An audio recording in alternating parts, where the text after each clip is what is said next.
दोस्तों, शिवभुवन चौधरी अपने आप में एक शख्सियत थी। जहां कहीं भी लोग उनका नाम लेते थे तो लोग तुरंत कहते थे कि अच्छा वो कपड़े वाले शिवभुवन चौधरी। शहर में उनका नाम चलता था क्योंकि उनका शहर में बहुत बड़ा कपड़े का व्यापार था। पर कहते हैं दोस्तों, आदमी कितना बड़ा क्यों ना हो, वो एक औरत के सामने भीगी बिल्ली बन जाता है। वो उसके प्यार में पागल हो जाता है, और वो भी औरत जब कोई 15-16 साल की एक खूबसूरत लड़की हो। यही होता है शिवभुवन चौधरी के साथ में। दरअसल दोस्तों, इस कहानी में आगे क्या होता है, इस कहानी को जानने के लिए लास्ट तक जरूर सुने। मैं आपका दोस्त सागर पटेल। बस आप लोगों से वही एक छोटा सा रिक्वेस्ट है कि अगर आप लोग मेरे इस वीडियो पर नए आए हैं तो इस वीडियो को लाइक जरूर करें, और अगर मेरे इस चैनल पर नए हैं तो उसको सब्सक्राइब करके बेल आइकन को दबाना ना भूलें। दरअसल दोस्तों, ये कहानी शुरू होती है सूरत शहर से, जहां सूरत शहर में शिवभुवन नाम का एक लड़का रहा करता था, जहां उसके पिता का एक कपड़े की दुकान होती है, और वह अपने पिता के साथ में उस कपड़े की दुकान में बहुत ही मन लगा के काम किया करता है। उसकी उम्र लगभग वही 20-22 साल होती है, और एक दिन उसके सर से उसके पिता का साया उठ जाता है। दरअसल दोस्तों, वो लड़का अपने पिता के साथ में बहुत ही मन लगा करके अपने पिता के व्यापार में हाथ बटाता है, और सुबह सुबह जल्दी उठ करके अपने दुकान में पहुंचता है और दुकान में झाड़ू पोछा करता है। ये नित्य काम अपने पिताजी से पहले वो दुकान में जा करके सारे काम कर लिया करता था। इससे उसके पिताजी भी उससे बहुत खुश होते हैं, और उन्हें ये विश्वास होता है कि एक न एक दिन मेरा ये बेटा मेरे इस बिजनेस को बहुत आगे तक बढ़ाएगा। और दोस्तों, होता भी वही है। पर कहते हैं दोस्तों कि कुदरत को जो मंजूर होता है वही होता है, और एक दिन शिवभुवन चौधरी के सर से उसके पिता का साया उठ जाता है,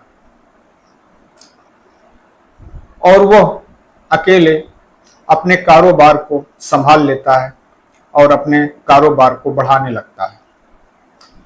उधर जब शिवभुवन चौधरी अकेले हो जाते हैं तो वो सोचते हैं कि अब हमें शादी कर लेनी चाहिए, और शिवभुवन चौधरी अपनी शादी कर लेते हैं।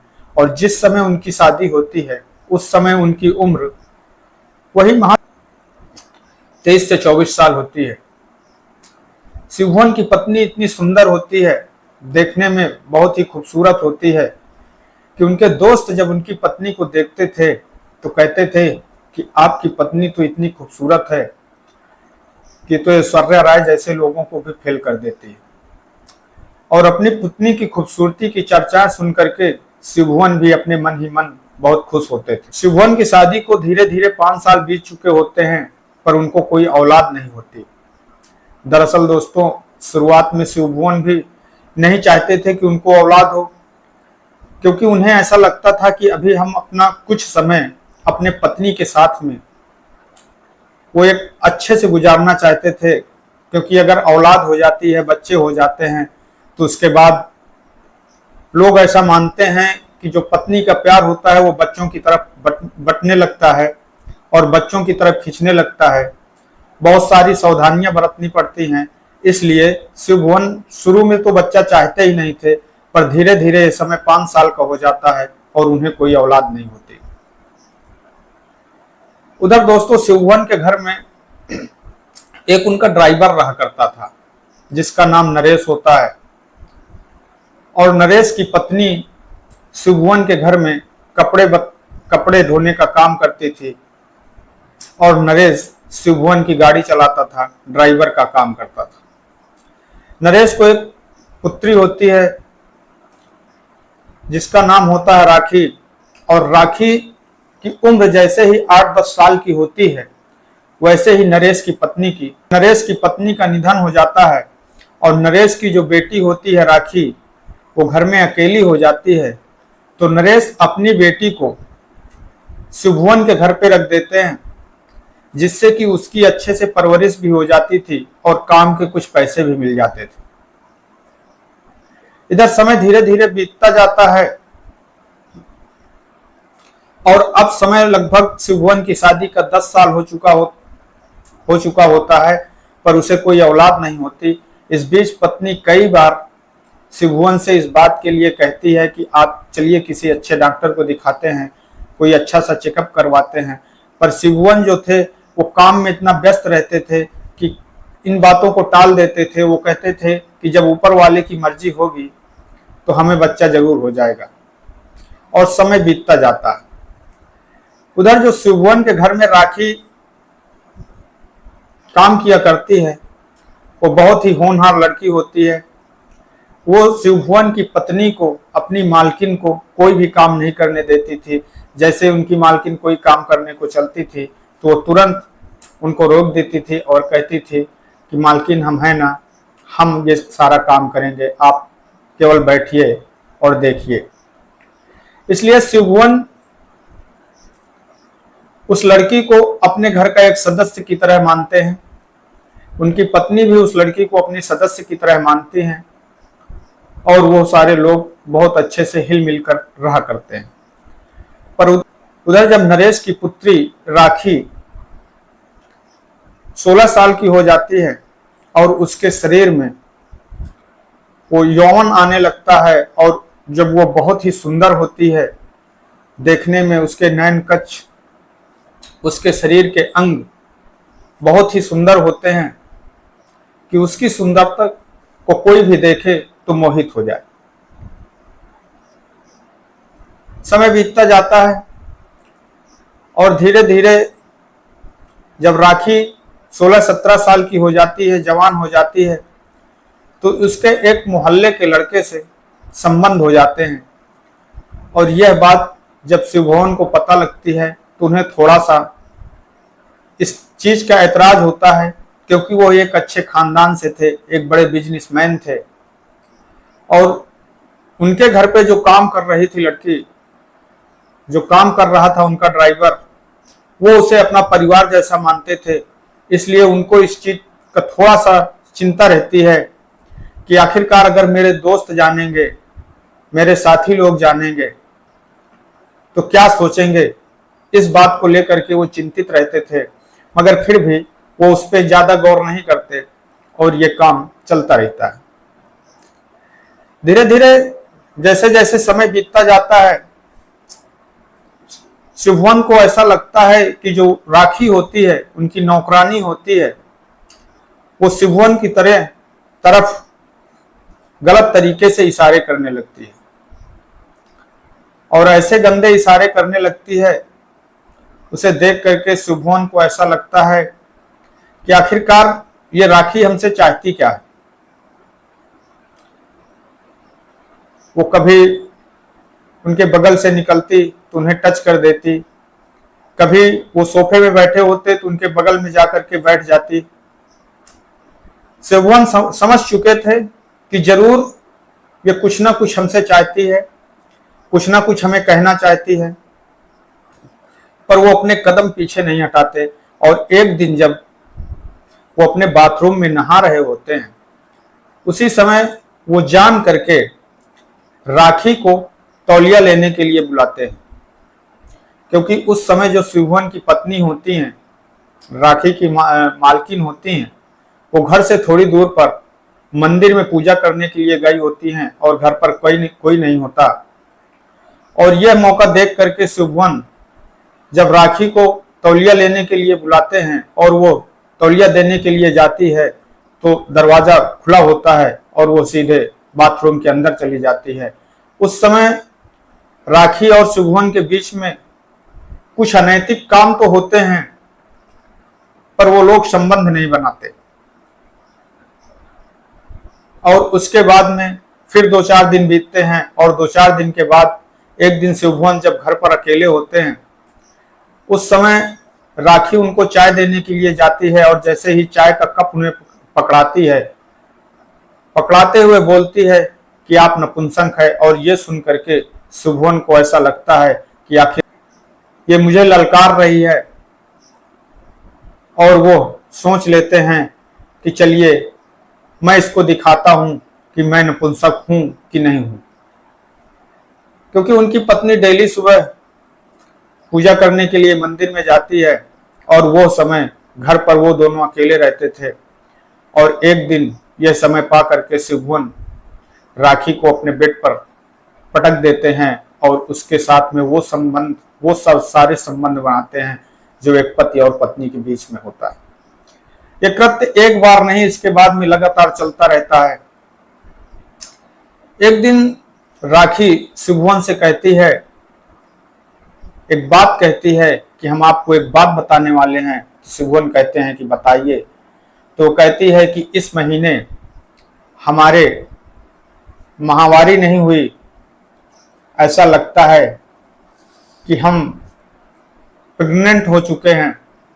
और यह बात शिवभुवन जब सुनते हैं तो हैरान रह जाते हैं, दंग रह जाते हैं। उन्हें थोड़ा सा ये चिंता सताने लगती है कि आखिरकार हम इतने बड़े बिजनेसमैन, अगर लोगों को ऐसा पता लगेगा तो फिर हम कैसे अपना मुंह लोगों को दिखाएंगे।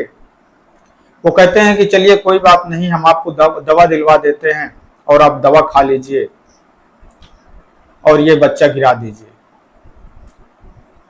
पर आरती कहती है, पर राखी कहती है कि नहीं, हमें ये बच्चा नहीं गिराना है। और वो अपने घर जाती है। उसी दिन शाम को जो शिवभुवन का ड्राइवर होता है नरेश, वो शिवभुवन को फोन करता है और फोन करके कहता है कि मालिक आज आपको हमारे घर आना है। शिवभुवन ये सुन करके थोड़ा सा सोचने पे मजबूर हो जाते हैं कि आखिरकार वो ड्राइवर जो कभी मुझसे नजरें उठा करके बात नहीं करता था, आज हमें वो अपने घर बुला रहा है। आखिरकार ऐसी क्या बात है। और वो जब उसके घर जाते हैं तो ड्राइवर खड़ा होता है सीना तान करके, और शिवभुवन को उल्टी सीधी बातें कहने लगता है, खरी खोटी सुनाने लगता है, और कहता है कि मालिक ये आपने क्या किया है हमारी बेटी के साथ में, जो आपको नहीं करना चाहिए था। आपको ये सब करते हुए शर्म नहीं आई। तब शिवभुवन जो होते हैं वो ड्राइवर से बोलते हैं कि देखिए ठीक है, मैं मानता हूं कि मुझसे गलती हुई है, पर इसमें गलती आपकी बेटी की भी है। उसने हमें इन सारी कामों को करने के लिए उकसाया है। मैं अपनी गलती मानता हूं, पर अब इसका कोई दूसरा रास्ता नहीं है। इसका एक ही रास्ता है कि आप अपनी बेटी की जितनी जल्दी हो सके उसकी शादी कर दीजिए। नरेश बोलता है कि ठीक है मालिक, शादी तो हम कर देंगे, पर शादी करने के लिए हमारे पास में पैसे नहीं है, और पैसे कहाँ से आएंगे। इसके लिए जो शादी में जो भी खर्च होगा, जो भी दहेज होगा, वो आपको देना पड़ेगा। अब क्योंकि शिवभुवन चौधरी को अपनी इज्जत बचानी थी, वो इसके लिए तैयार हो जाते हैं, और 15 लाख रुपए की डिमांड नरेश अपने मालिक से करता है। और शिवभुवन नरेश को 15 लाख रुपए देते हैं और कहते हैं कि अपनी बेटी के हाथ पीले कर दीजिए। पर वो क्या देखते हैं कि जो नरेश होता है और जो राखी की शादी होती है वो उसी मोहल्ले के लड़के के साथ में होती है जिसको कि शिवभुवन पसंद नहीं करते थे। पर वो इस बात से क्या करते, उन्हें कोई लेना देना नहीं था। उन दोनों की शादी हो जाती है। शादी के बाद जो लड़का होता है, राखी का पति होता है, वो शिवभुवन के पास में फोन करता है और वो कहते हैं कि मालिक, अगर आपको ये बात छुपानी है तो आपको जो आपका ये फ्लैट पड़ा है जिसकी कीमत करोड़ों रुपए होती है, इस फ्लैट हमें देना पड़ेगा, इस फ्लैट को हमें देना पड़ेगा, और हम लोग इसी में रहेंगे, इसी में अपनी सुहागरात मनाएंगे। शिवभुवन सोच में पड़ जाते हैं कि आखिरकार अगर मैं ये फ्लैट इन लोगों को देता हूं तो मैं अपनी पत्नी को क्या बताऊंगा, और उसे सब मालूम पड़ जाएगा। इसलिए वो कहते हैं कि चलिए ठीक है, मैं अपनी पत्नी से बात करता हूं और उसके बाद में जैसा होगा आप लोगों को बताऊंगा। और वो अपनी पत्नी को समझाना चालू कर देते हैं और समझाते हैं कि ऐसा है कि ये बिटिया हमारे घर पे शुरू से रही है, हम लोगों का काम किया है, उसकी खुशी के लिए अपने पास में तो कोई कमी है नहीं, ये फ्लैट उसको दे देते हैं। और जो शिभुवन की पत्नी होती है वो भी इसके लिए मान जाती है, तैयार हो जाती है, और वो फ्लैट शिभुवन उन दोनों लोगों को, पत्नी को, राखी और उसके पति को दे देते हैं और वो दोनों उसमें रहने लगते हैं। उसके बाद शादी से पहले का बच्चा था। कुछ दिन के बाद राखी को बच्चा होता है, बेटा होता है। उस समय जो राखी का पति होता है वो फिर शिभुवन के पास में फोन करता है और फोन करने के बाद में बुलाता है, कहता है कि मालिक हमारे बेटा हुआ है, इसकी बधाई देने क्या आप लोग नहीं आएंगे? शिभुवन बोलते हैं क्यों नहीं आएंगे, और दोनों पत्नी राखी के घर पहुंचते हैं।